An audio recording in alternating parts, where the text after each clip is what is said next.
नमस्कार, मी विलास बडे. न्यूज 18 लोकमतच्या आगे बढो इंडिया या विशेष कार्यक्रमात आपल्या सगळ्यांचं स्वागत.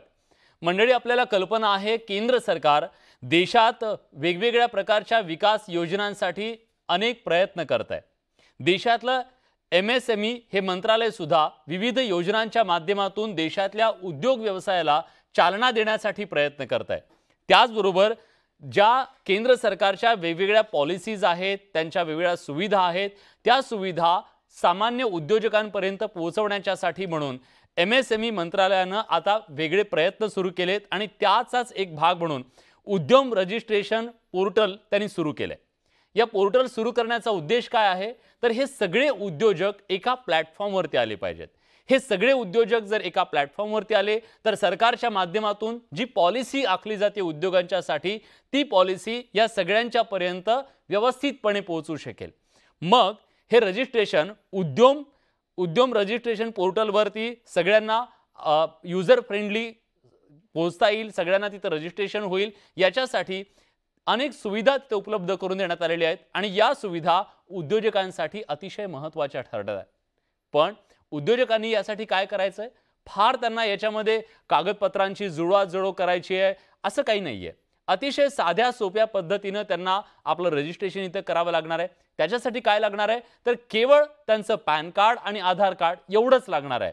पण याचा जो उद्देश आहे तो उद्देश अतिशय महत्त्वाचा आहे आणि MSME ने आतापर्यंत या सगळ्याचे जे रजिस्ट्रेशन झालेले नाहीये ते रजिस्ट्रेशन अधिक व्हावेत, सगळेजण एका प्लॅटफॉर्मवरती यावेत आणि देशातल्या उद्योजकांना चालना मिळावी याच्यासाठी हा जो नवा उपक्रम सुरू केलेला आहे त्या सगळ्याबद्दल आपण चर्चा करणार आहोत. पण चर्चेला सुरुवात करण्यासाठी आपल्या सोबत मान्यवर पाहुणे असणार आहेत. मान्यवर पाहुण्यांची ओळख आपण करून घेऊया. सुरुवातीला या सगळ्या चर्चेमध्ये सहभागी होण्यासाठी आता आपल्या सोबत MSME डेव्हलपमेंट इन्स्टिट्यूट मुंबईचे director Shri PM Parlewar sir जोडले गेलेले आहेत. पार्लेवार सर, स्वागत आहे तुमचं न्यूज 18 लोकमत मध्ये. आपल्या सोबत आता नागपूर स्टुडिओतून आहेत MIDC इंडस्ट्रीज असोसिएशनचे president Chandrashekhar Shegaonkar sir. Shegaonkar sir, तुमचंही स्वागत या कार्यक्रमात. आणि डिक्कीचे पश्चिम भारताचे आणि महाराष्ट्राचे प्रेसिडेंट संतोष कांबळे सर माझ्यासोबत इथे बसलेले आहेत स्टुडिओमध्ये. संतोष सर, तुमचं सुद्धा स्वागत या कार्यक्रमामध्ये. चर्चेला सुरुवात करण्याच्या पूर्वी बघूया या संदर्भातला हा खास रिपोर्ट. तुम्ही जर MSME उद्योजक आहात तर तुमची एंटरप्राइज नोंदणी असणे आवश्यक आहे. हे खूप सोपं आणि पूर्णपणे विनामूल्य आहे. तुम्हाला हवंय फक्त तुमचं आधार कार्ड आणि पॅन कार्ड. udyamregistration.gov.in वर लॉग ऑन करा. रजिस्ट्रेशनसाठी खाली दिलेल्या टॅबवर क्लिक करून मोबाईल लिंक्ड आधार नंबर आणि तुमचं नाव टाईप करा. मोबाईलवर आलेला OTP टाईप करून कंपनी आणि पॅन कार्ड नंबर टाईप करा. 6 ते 10 नंबर पर्यंत मागितली गेलेली माहिती दिल्यानंतर 11 ते 12 क्रमांकावर युनिटचं नाव आणि पत्ता भरा. 13व्या नंबरवर कंपनीच्या अधिकृत पत्त्यांची माहिती द्या. 15व्या नंबरवर उद्योगाच्या सद्यस्थितीची माहिती भरा. बँक अकाउंटची माहिती भरा. 17व्या नंबरवर उत्पादन की सर्व्हिस असा ऑप्शन निवडा. 18व्या नंबरवर NIC कोड भरा. कंपनीत असलेल्या नियोजित व्यक्तींच्या संख्येची माहिती भरा. माहितीची पडताळणी झाल्यानंतर 20 आणि 21 नंबरची माहिती आपोआप भरली जाईल. ई मार्केट अँड ट्रेड्स वर रजिस्ट्रेशनसाठी 22 आणि 23 नंबरवर येसचा ऑप्शन स्वीकारा. मोबाईल नंबरवर आलेला OTP कोड भरून अंतिम माहिती भरा. रजिस्ट्रेशन पूर्ण झाल्यानंतर तुम्हाला तुमच्या उद्योगाचे सर्टिफिकेट याच पोर्टलवर उपलब्ध होईल. सुरुवातीला मला पार्लेवार सरांना विचारायचं आहे की उद्यम रजिस्ट्रेशन हे अतिशय गरजेचं आहे असं सांगितलं जात आहे. का हे उद्यम रजिस्ट्रेशन अतिशय गरजेचं आहे? MSME मधल्या उद्योजकांना हे किती फायदेशीर ठरणार आहे? धन्यवाद. आपल्या सर्वांना माहित आहे की सूक्ष्म लघु मध्यम उद्यम ज्याला आपण MSME म्हणतो, हे MSME सेक्टर जे आहे आपल्या देशाच्या आर्थिक व्यवस्थेचा पाठीचा कणा म्हणून ओळखल्या जातं. आणि या MSME सेक्टरचं आपल्या देशाच्या GDP मध्ये 29% कॉन्ट्रीब्युशन आहे. टोटल एक्सपोर्ट मध्ये जे देशाचं एक्सपोर्ट आहे त्याच्यामध्ये टोटल MSMEचं जे कॉन्ट्रीब्युशन आहे 50% आहे. तसेच टोटल मॅन्युफॅक्चरिंग आउटपुटमध्ये 33% जे आहे ते या सेक्टरचं कॉन्ट्रीब्युशन आहे. त्याच्यामुळे या सेक्टरला अतिशय महत्त्व प्रदान करण्यात आलेलं आहे आणि हे सेकंड लार्जेस्ट सेक्टर आहे जे एम्प्लॉयमेंट प्रोव्हाइड करतं, रोजगार प्रोव्हाइड देतं आपल्या देशामध्ये. सेकंड लार्जेस्ट ॲग्रिकल्चर नंतरचं. महत्त्वाचा भाग हा आहे की MSMEचं जे रजिस्ट्रेशन आहे ते MSME ॲक्टच्या अंतर्गत केलं जातं. त्याला उद्यम रजिस्ट्रेशन म्हटलं जातं. उद्यम रजिस्ट्रेशन हे ऑनलाईन करण्यात येतं. याला एकही रुपयाचा खर्च नाही, अगदी फ्री ऑफ कॉस्ट असतं. याची वेबसाईट आहे udyamregistration.gov.in. याच्यावरती जाऊन याचं रजिस्ट्रेशन करता येतं. हे जरी मॅन्डेटरी नसलं तरी हे केल्याने याचे अनेक फायदे आहेत. याचे फायदे म्हटलं तर सर्वात महत्त्वाचा फायदा हा आहे की MSME ॲक्टच्या अंतर्गत उद्यम रजिस्ट्रेशन केल्यानंतर कोणत्याही उद्योजकाला MSME मंत्रालय भारत सरकारचं जे आहे त्याच्यात ज्या अनेक योजना आहे त्यांचा लाभ घेता येतो. जसे की क्लस्टर डेव्हलपमेंटची योजना आहे, जशी MSCFC म्हणून आहे, फॅसिलिटेशन काउन्सिल डिलेड पेमेंट करता, ज्याच्यामध्ये 45 दिवसाच्या आत जर पेमेंट नाही मिळालं तर बँकेच्या रेट ऑफ इंटरेस्टपेक्षा 3 टाइम्स रेट ऑफ इंटरेस्टनी अलॉंग विथ प्रिन्सिपल पैसे परत घेता येतात. आणि लेंदी जे प्रोसिजर आहे कोर्टाचं त्याच्यामध्ये न जाता कमीत कमी वेळामध्ये त्यांना आपले पैसे परत मिळू शकतात. याच्या व्यतिरिक्त बँकेच्या अंतर्गत प्रायोरिटी सेक्टर लेंडिंगमध्ये हे क्षेत्र येतं. जर त्यांनी उद्यम रजिस्ट्रेशन केलं तर त्याला प्रायोरिटी सेक्टरमध्ये बँकेचं कर्ज मिळू शकतं. स्टेट गव्हर्नमेंटच्या अनेक योजना असतात, सबसिडीज असतात, त्याचा सुद्धा लाभ त्याला घेता येतो. निश्चितच. मला संतोष सरांना आता विचारायचं आहे की सर, तुमच्या नजरेतून MSME मंत्रालयानं ही जी योजना सुरू केलेली आहे, हा उपक्रम सुरू केलेला आहे, तो उद्योजकांसाठी किती उपयुक्त ठरतोय? नमस्कार. आपण हे जे उद्यम रजिस्ट्रेशन सर्टिफिकेट म्हणतोय, आपल्या देशामध्ये लघु आणि सूक्ष्म उद्योजकांसाठी म्हणजे MSME साठी फार वेगवेगळ्या प्रकारच्या पॉलिसीज आहेत. आणि त्यातली सगळ्यात महत्त्वाची जर पॉलिसी आणि जर मी एक उद्योजक म्हणून जर म्हटलं तर सगळ्यात मोठं चॅलेंज जर आपण म्हणायचं तर ते आहे मार्केट क्रिएशन. आणि या मार्केट क्रिएशनमध्ये 2012 मध्ये एक पब्लिक प्रोक्युरमेंट पॉलिसी तयार झाली. आणि या पब्लिक प्रोक्युरमेंट पॉलिसीमध्ये आज आपल्या देशामध्ये सगळ्यात मोठं जर सपोज बायर मार्केट जर असेल ते government itself is a big buyer. आणि त्याच्यामध्ये एक रिझर्वेशन क्रिएट केलं गेलं. ते रिझर्वेशन म्हणजे की टोटल परचेसेसमध्ये 20% रिझर्वेशन इज फॉर MSME दिलं गेलं. म्हणजे आज आजच्या घडीला आपल्या देशामध्ये साधारणतः 6 लाख करोडचं गव्हर्नमेंट परचेस आहे. आणि मग त्याच्यामध्ये 20% रिझर्वेशन जे आहे ते साधारणतः 1,20,000 कोटीचं मार्केट जे आहे ते फक्त आणि फक्त MSME साठी म्हणतात ना आरक्षित केलं गेलं आहे. आणि त्यातला आणखीन एक महत्त्वाचा पार्ट म्हणजे असा की ह्याच पॉलिसीमध्ये ह्या 20%च्या 20% म्हणजे ओव्हरऑल 4% मार्केट जे आहे ते SC/ST उद्योजकांसाठी राखीव ठेवलं गेलं आहे. सो त्यामुळे हा जो ऍक्सेस टू द मार्केट म्हणजे हा access to the public procurement policy आणि ह्याच्यासाठी जो एक म्हणतात एक वे जो आहे तो वे उद्यम रजिस्ट्रेशन थ्रू जातो. ह्याचं विस्तारित जर सांगायचं म्हटलं तर आज जे काही MSMEs जे आहेत हे जर उद्यम रजिस्ट्रेशन पोर्टलवरती रजिस्टर्ड झाले असेल तर ते एक रजिस्टर्ड MSME मानले जातात. आणि मग त्यांना ह्या सगळ्या ज्या आपल्या देशामधली जी टेंडरिंग व्यवस्था आहे आणि त्या टेंडर्समध्ये मार्केट क्रिएशन जे होतं आणि त्या मार्केटचा ॲक्सेस म्हणून प्रत्येक टेंडरमध्ये त्यांना बरेचसे वेगवेगळ्या प्रकारचे बेनिफिट्स दिले जातात. त्यातलं सगळ्यात पहिला आणि महत्त्वाचा बेनिफिट जर मी म्हटलं बरेचसे आहेत पण त्यातलं पहिलं बेनिफिट म्हणजे असं की आज कुठलंही टेंडर भरायचं असेल तर त्याच्यासाठी लागणारी जी टेंडर फीज असते ती टेंडर फीज ही MSME साठी एक्झम्प्टेड आहे. त्याच्यानंतर नेक्स्ट आणि सगळ्यात मोठा जर एक आपण काय म्हणतात त्याला एक सगळ्यात मोठा पॉईंट म्हटला तर EMD म्हणजे अर्नेस्ट मनी डिपॉझिट. प्रत्येक टेंडरला आपल्याला एक मोठी डिपॉझिट भरावं लागतं just to enter in that just to apply for that tender. आणि ती EMD जी आहे ती EMD सुद्धा पूर्णपणे माफ आहे. आणि सोबत त्याच्याच बरोबर जे सिक्युरिटी डिपॉझिट असतं ते सिक्युरिटी डिपॉझिट अगदी कन्सेशनल रेट्समध्ये आहे. सो हे सगळे जे ओव्हरऑल जे सगळे फायदे in terms of market creation जे आहे ह्याचं जर द्वार कुठून जो ओपन होतं तर ते रजिस्टर्ड MSME सर्टिफिकेशन थ्रू आणि दॅट टू उद्यम पोर्टल थ्रू. नक्कीच खूप महत्त्वाचा मुद्दा तुम्ही मांडलेला आहे. मला शेगावकर सरांना हेच विचारायचं आहे. संधीचं एक प्रचंड मोठं द्वार खुलं होणार आहे रजिस्ट्रेशनच्या माध्यमातून असं सरांनी सांगितलं, संतोष सरांनी. पण प्रश्न असा आहे की आता ज्यांनी हे रजिस्ट्रेशन केलेलं नाहीये असे लोक या संपूर्ण संधीपासून दूर राहणार आहेत का? त्यांच्या एकूण व्यवहारावरती त्याचा काय परिणाम होणार आहे आणि ते या संपूर्ण स्पर्धेमध्ये कुठेतरी मागे पडतील का जर त्यांनी उशिरा रजिस्ट्रेशन केलं तर? नमस्कार. नक्कीच ते मागे पडतील. कारण आधी म्हणजे थोडंसं मागे जाऊन सांगायचं झालं तर आधी उद्योग आधार होते, नंतर उद्योग आधार नंतर आता हे उद्यम रजिस्ट्रेशन सुरू झालेलं आहे. आणि उद्यम रजिस्ट्रेशनमध्ये ऑलरेडी तसं जर बघितलं तर मला वाटतं 85 लाख उद्योगांनी all over India already registration केलेलं आहे. ही फार मोठी संख्या आहे. त्यात आपल्या महाराष्ट्राने पण जवळजवळ 15 लाख, महाराष्ट्रात पण जवळजवळ 15 लाख रजिस्ट्रेशन झालेले आहे. तर त्यामुळे ह्याचा नक्कीच उपयोग होणार आहे. आणि ज्यांनी अजून केलं नाही त्यांनी त्वरित करावं, कारण ते जसं आता संतोष साहेबांनी जसं सांगितलं, संतोषनी जसं सांगितलं, तसे इतके सगळे फायदे जे मिळत आहेत ते सगळे फायदे त्यांना म्हणजे त्यांचं जर रजिस्ट्रेशन नसेल तर त्यांना लागू होणार नाही जोपर्यंत ते रजिस्ट्रेशन करत नाहीत. बरोबर. ज्या उद्योजकांनी UAM वर रजिस्ट्रेशन केलेलं आहे त्यांना पुन्हा एकदा हे रजिस्ट्रेशन करावं लागेल का सर?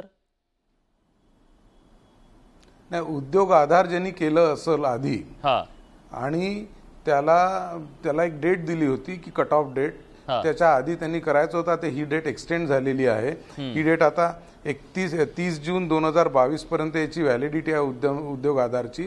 तर त्याच्या आधी त्यांनी उद्यम रजिस्ट्रेशनमध्ये मायग्रेट करणं अतिशय आवश्यक आहे, तरच त्यांना त्या ज्या योजनांचा लाभ घेता येईल. निश्चितच. मला संतोष सरांना विचारायचं याच अनुषंगानं, संतोष सर, गेल्या 5 वर्षात या संपूर्ण MSME क्षेत्रामध्ये किती मोठा बदल तुम्हाला दिसतोय? नक्कीच. गेल्या 5 वर्षामध्ये जर मी महाराष्ट्राबद्दल म्हटलं तर एक उद्योगाची सिनर्जी बदलली पूर्ण. सगळ्यात पहिल्यांदा महाराष्ट्र हा फार अग्रेसर राष्ट्र आहे in terms of whenever it comes to the industry. हा पार्ट जर म्हटला तर आपण नेहमीच अग्रेसर असतो. सगळ्यात महत्त्वाची कुठलीही जर पॉलिसीचा सपोर्ट जर स्टेटमध्ये घ्यायचा असेल किंवा सेंट्रलचा पॉलिसीचा सपोर्ट हवा असेल, सो ह्या सगळ्या गोष्टी फक्त आणि फक्त उद्यम रजिस्ट्रेशन पासून सुरुवात होतात.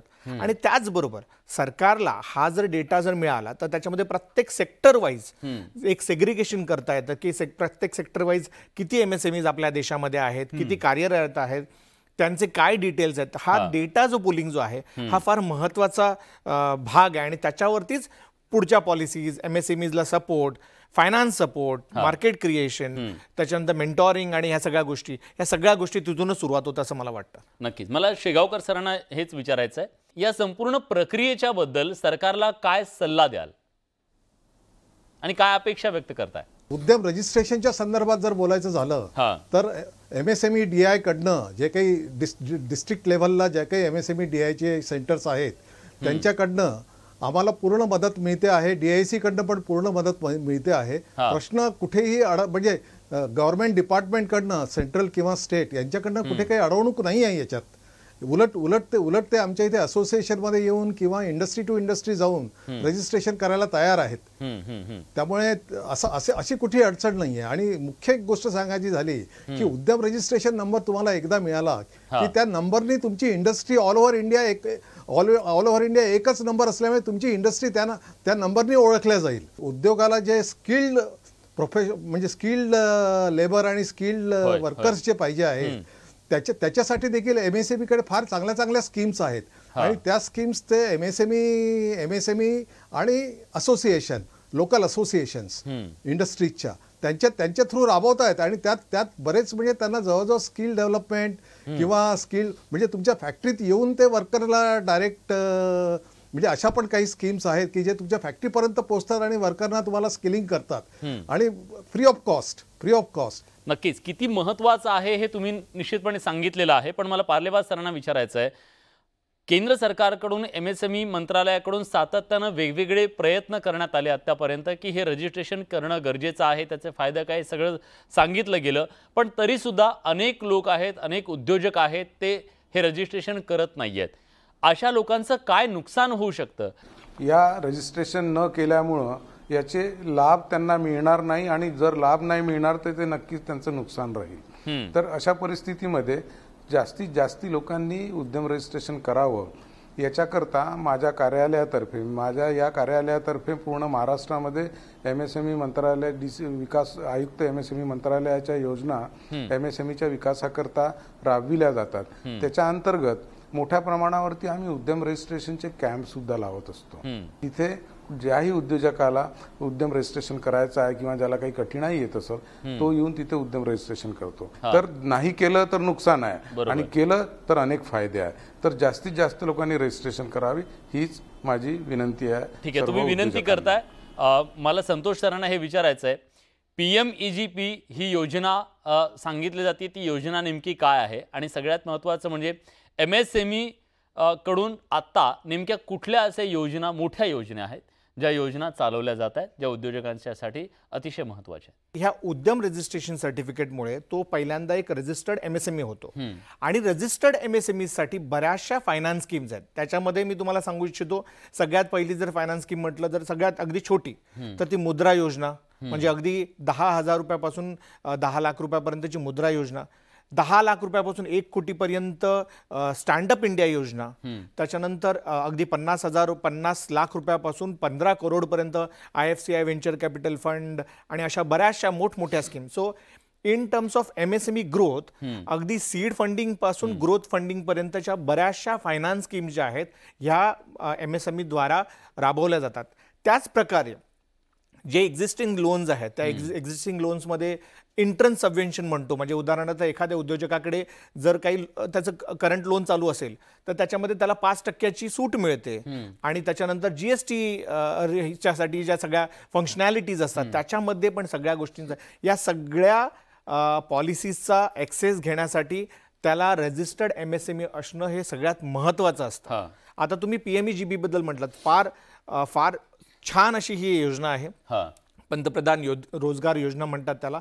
आणि हे जे आहे ते अगदी 10,000 रुपयापासून 25 लाख रुपयापर्यंतची ही योजना राबवली जाते, ज्याच्यामध्ये नवउद्योजकांसाठी म्हणजे अगदी ज्यांच्याकडे फक्त बिझनेस आयडिया आहे, सो त्या बिझनेस आयडियाजला नर्चर करण्यासाठी म्हणून ही योजना राबवली जाते, ज्याच्यामध्ये एका उद्योजकाला 25 लाख रुपयापर्यंतचं लोन मिळतं. म्हणजे ही किती महत्त्वाचं आहे याचा अंदाज आपल्या सगळ्यांना नक्की आलेला असेल. मला पार्लेवार सरांना विचारायचं आहे की सर, आता जे MSMEच्या अंतर्गत अनेक लोक जोडले गेलेले आहेत त्या लोकांना तुम्ही काय नेमकं सांगाल? त्यांनी काय काळजी घ्यायला हवी आता आणि अधिकाधिक लोकांना याच्यामध्ये जोडण्यासाठी त्यांनी कसा सहभाग वाढवावा?